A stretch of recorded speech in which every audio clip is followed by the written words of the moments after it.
বগুড়ায় এক নারী প্রশিক্ষণার্থীর হাতে জুতা পেটার ঘটনায় জাতীয় নাগরিক পার্টি এনসিপির এক নেতাকে দলের সব দায়িত্ব ও কার্যক্রম থেকে অব্যাহতি দেওয়া হয়েছে।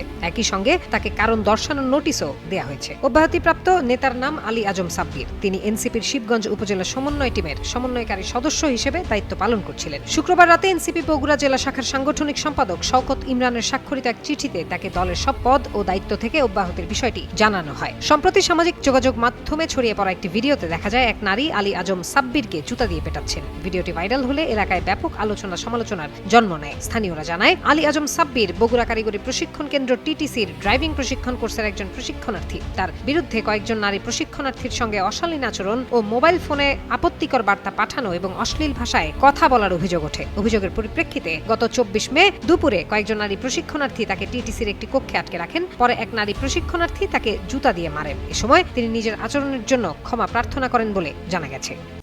খবরের সব সিরিয়াস আপডেট তো জানলেন, এবার একটু বিনোদন হয়ে যাক।